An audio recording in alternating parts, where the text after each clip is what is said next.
हरे कृष्णा। आप सभी को माघ पूर्णिमा की ढेरों शुभकामनाएं। माघ मास के शुक्ल पक्ष की पूर्णिमा को माघ पूर्णिमा या माघी पूर्णिमा के नाम से भी जाना जाता है।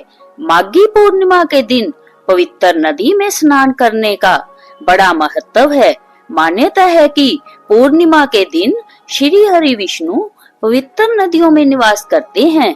इस शुभ दिन पर स्नान दान के कार्यों से सभी पापों से मुक्ति मिलती है और जीवन में सुख समृद्धि और खुशहाली आती है। धन सुख सौभाग्य का आशीर्वाद पाने के लिए कुछ लोग माघी पूर्णिमा का व्रत भी रखते हैं। इस दिन व्रत का पुण्य फल प्राप्त करने के लिए व्रत कथा का पाठ जरूर करना चाहिए।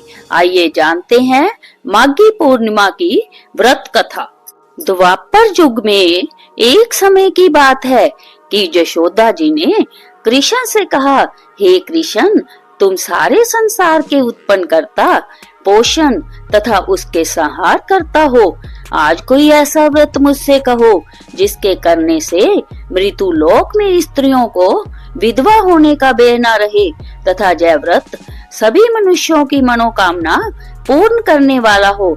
श्री कृष्ण कहने लगे, हे माता, तुमने अति सुंदर प्रश्न किया है। मैं तुमसे ऐसे ही व्रत को सविस्तार कहता हूँ। सौभाग्य की प्राप्ति के लिए स्त्रियों को 32 पूर्णिमाओं का व्रत करना चाहिए। इस व्रत को करने से स्त्रियों को सौभाग्य संपत्ति मिलती है। जय व्रत अचल सौभाग्य को देने वाला और भगवान शंकर के प्रति मनुष्य मात्र की भक्ति को बढ़ाने वाला है। यशोदा जी कहने लगी, हे कृष्ण, सबसे पहले इस व्रत को मृत्यु लोक में किसने किया था? इसके विषय में विस्तार पूर्वक मुझसे कहो। श्री कृष्ण जी कहने लगे कि इस भूमंडल पर एक अत्यंत प्रसिद्ध राजा चंद्रहास से पालित अनेक प्रकार के रत्नों से परिपूर्ण कांतिका नाम की एक नगरी थी। वहाँ धनेश्वर नाम का एक ब्राह्मण था और इसकी स्त्री अति सुशील रूपवती थी। दोनों ही उस नगरी में बड़े प्रेम से रहते थे। घर में धन धान्य आदि की कोई कमी नहीं थी। उनको एक बड़ा दुख था, उनके कोई संतान नहीं थी, जिस वजह से वे बहुत दुखी रहते थे। एक दिन एक बड़ा तपस्वी योगी उस नगरी में आया। वह योगी बाकी सभी घरों से भिक्षा मांगकर भोजन किया करता था, लेकिन उस ब्राह्मण के घर से भिक्षा नहीं मांगा करता था। एक दिन जोगी गंगा किनारे भिक्षा मांगकर प्रेम पूर्वक खा रहा था कि धनेश्वर ने जोगी को जय सब करते देख लिया।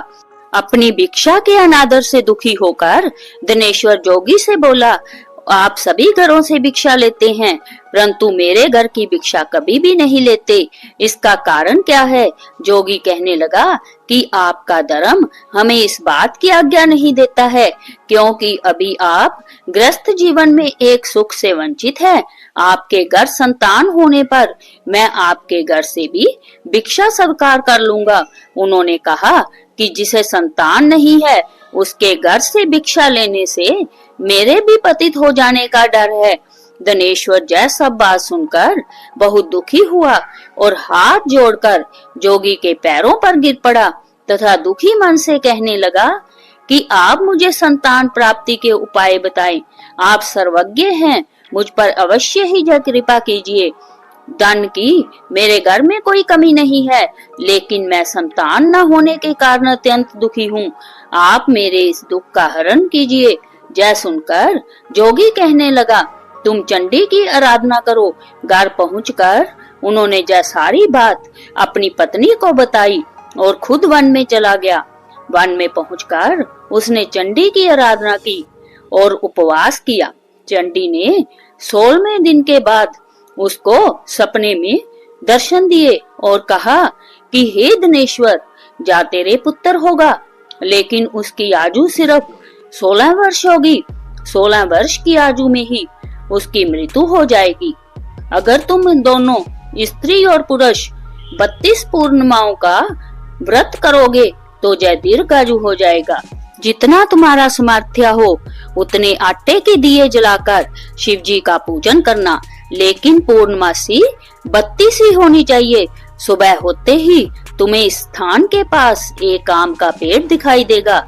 उस पर चढ़कर एक फल तोड़कर अपने घर चले जाना। अपनी स्त्री को इस बारे में बताना। सुबह स्नान करने के बाद वह स्वच्छ होकर शंकर जी का ध्यान करके उस फल को खा ले, तब शंकर भगवान की कृपा से वह गर्भवती हो जाएगी। जब ब्राह्मण सुबह उठा तो उसे उस स्थान पर आम का पेड़ दिखाई दिया और वह उससे फल तोड़ने के लिए चढ़ा, लेकिन वह पेड़ पर चढ़ नहीं पा रहा था। यह देखकर उसे बड़ी चिंता हुई। उसने भगवान गणेश की उपासना की और कहा, हे दयानिधि, अपने भक्तों के विघ्नों का नाश करके उनके मंगल कार्य को करने वाले, दुष्ट का नाश करने वाले, रिद्धि सिद्धि देने वाले, आप मुझे इतना बल दे कि मैं अपनी मनोकामना पूरी कर सकूं। इसके बाद वह पेड़ से फल तोड़कर अपनी पत्नी के पास पहुंचा। उसकी पत्नी ने अपने पति के कहे अनुसार उस फल को खा लिया और वह गर्भवती हो गई। देवी की कृपा से उसे बहुत सुंदर पुत्र हुआ। उसका नाम उन्होंने देवी दास रखा। माता पिता के हर्ष और शोक के साथ वह बाल बढ़ने लगा। भगवान की कृपा से बालक बहुत ही सुंदर था, सुशील और पढ़ाई लिखाई में भी बहुत ही निपुण था। दुर्गा जी के कथन अनुसार उसकी माता ने 32 पूर्णमासी का व्रत रखा। जैसे ही 16वां वर्ष लगा, दोनों पति पत्नी बहुत दुखी हुए, कहीं उनके पुत्र की मृत्यु ना हो जाए। उन्होंने सोचा कि अगर उनके सामने यह सब हुआ तो वह कैसे देख पाएंगे। तभी उन्होंने देवीदास के मामा को बुलाया और 1 वर्ष के लिए देवीदास को काशी में पढ़ने के लिए भेज दिया। देवीदास अपने मामा के साथ एक घोड़े पर सवार होकर चल दिया। उसके मामा को भी यह बात पता नहीं थी। दोनों पति पत्नी ने 32 पूर्णमासी का व्रत पूरा किया। दूसरी तरफ मामा और भांजा दोनों रात गुजारने के लिए रास्ते में एक गांव में रुके। उस दिन उस गांव में ब्राह्मण की कन्या का विवाह होने वाला था। जिस धर्मशाला में वर और बारात के बाकी लोग रुके थे, उसी धर्मशाला में देवीदास और उसका मामा ठहर गए। उधर कन्या को तेल आदि चढ़ने के बाद जब लगन का समय आया तो वर की तबीयत खराब हो गई। वर के पिता ने अपने परिवार वालों से विचार विमर्श करके कहा कि जय देवीदास मेरे पुत्र जैसा ही है, मैं इसके साथ लगन करा दूं और बाद में बाकी सारे काम मेरे बेटे के साथ पूरे हो जाएंगे। ऐसा कहने के बाद वर के पिता देवीदास को मांगने के लिए उसके मामा के पास गए और उन्हें सारी बात बताई। मामा ने कहा कि कन्यादान में जो कुछ भी मिलेगा वो हमें दे दिया जाए। वर के पिता ने बात स्वीकार कर ली। इसके बाद देवीदास का विवाह कन्या के साथ संपन्न हो गया। इसके बाद वह अपनी पत्नी के साथ भोजन न कर सका और मन में विचार करने लगा कि ना जाने जय किसकी पत्नी होगी। यह सोचकर उसकी आंखों में आंसू आ गए। तब वधू ने पूछा कि क्या बात है, आप उदास क्यों हैं? तब उसने सारी बातें पत्नी को बता दी। तब कन्या कहने लगी, आप ही मेरे पति हैं, मैं आपकी ही पत्नी रहूंगी, किसी अन्य की कभी नहीं। तब देवीदास ने कहा, ऐसा मत करिए क्योंकि मेरी आयु बहुत कम है, मेरे बाद आपका क्या होगा। लेकिन उसकी पत्नी नहीं मानी और बोली, स्वामी आप भोजन कीजिए। दोनों रात में सोने के लिए चले गए। सुबह देवीदास ने पत्नी को 4 नगों से जड़ी एक अंगूठी दी और एक रुमाल दिया और बोला कि हे प्रिय, इसे लो और संकेत समझकर स्थिर चित्त हो जाओ। मेरे मरण और जीवन जानने के लिए एक पुष्प वाटिका बना लो, उसमें सुगंधी वाली एक नव मल्लिका लगा लो, उसको प्रतिदिन जल से सींचा करे और आनंद के साथ खेलो कूदो।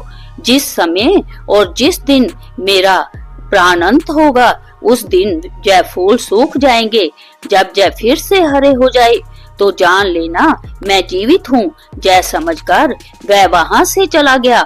इसके बाद जब वर और बाकी बाराती मंडप में आए तो कन्या ने उसे देखकर कहा कि जे मेरा पति नहीं है, मेरे पति वह है जिनके साथ रात में विवाद हुआ है। इसके साथ मेरा विवाह नहीं हुआ है। अगर जय वही है तो जय बताए कि मैंने इसको क्या दिया है। साथ ही कन्यादान के समय को आभूषण मिले उन्हें दिखाए। कन्या की ये सारी बातें सुनकर वह कहने लगा कि मैं जय सब नहीं जानता। इसके बाद सारी बारात भी अपमानित होकर लौट गई। भगवान कृष्ण बोले, हे माता, इस प्रकार देवीदास काशी चला गया। कुछ समय जब बीत गया तो एक सर्प उसको डसने के लिए वहां आया, लेकिन वह उसको काट नहीं पाया क्योंकि उसकी माता ने पहले ही 32 पूर्णिमा के व्रत कर लिए थे। इसके बाद खुद काल वहां पहुंचा। भगवान की कृपा से तभी वहां माता पार्वती और भगवान गणेश आ गए। देवीदास को मूर्छित दशा में देखकर माता पार्वती ने भगवान शिव से प्रार्थना की कि महाराज, इस बालक की माता ने पहले ही 32 पूर्णिमा के व्रत कर लिए हैं, आप इसको प्राण दे। भगवान शिव ने माता पार्वती के कहने पर उसे प्राण दान दे दिया। उधर उसकी पत्नी उसके काल की प्रतीक्षा कर रही थी। उसकी पत्नी ने जाकर देखा कि पुष्प और पत्थर दोनों ही नहीं है तो उसको बहुत आश्चर्य हुआ, और जब उसने देखा कि पुष्प वाटिका फिर से हरी हो गई है तो वह समझ गई कि उसका पति जिंदा हो गया है। इसके बाद वह बहुत ही प्रसन्न होकर अपने पिता से कहने लगी कि मेरे पति जीवित हैं, उनको ढूंढिए। जब 16वां वर्ष व्यतीत हो गया तो देवीदास भी अपने मामा के साथ काशी चल दिया। इधर उसकी पत्नी के परिवार वाले उन्हें ढूंढने के लिए जा ही रहे थे कि उन्होंने देखा कि देवीदास और उसका मामा उधर ही आ रहे हैं। उसको देखकर उनके ससुर बहुत प्रसन्न हुए और उसे अपने घर ले आए। कन्या ने भी उसे पहचान लिया। देवीदास इसके बाद अपनी पत्नी और मामा को लेकर वहां से चल दिया। उसके ससुर ने भी उसे बहुत धन दहेज दिया। जब वह अपने घर की तरफ जा रहा था तो उसके माता पिता को लोगों ने खबर कर दी, तुम्हारा पुत्र देवीदास अपनी पत्नी और मामा के साथ आ रहा है। ऐसा समाचार सुनकर पहले तो उन्हें विश्वास नहीं हुआ, लेकिन जब देवीदास आया और उसने अपने माता पिता के पैर छुए तो देवीदास के माता पिता ने उनका माथा चूमा और दोनों को अपने सीने से लगा लिया। दोनों के आने की खुशी में धनेश्वर ने बहुत दान दक्षिणा ब्राह्मणों को दी। श्री कृष्ण जी कहने लगे कि इस तरह धनेश्वर को 32 पूर्णिमाओं के व्रत के प्रभाव से संतान प्राप्त हुई। जो स्त्रियां इस व्रत को करती है वह जन्म जन्मांतरों तक वैधव्य का दुख नहीं भोगती है और सदैव सौभाग्यवती रहती है। जय मेरा वचन है, जय व्रत संतान देने वाला और सभी मनोकामनाओं को पूर्ण करने वाला है।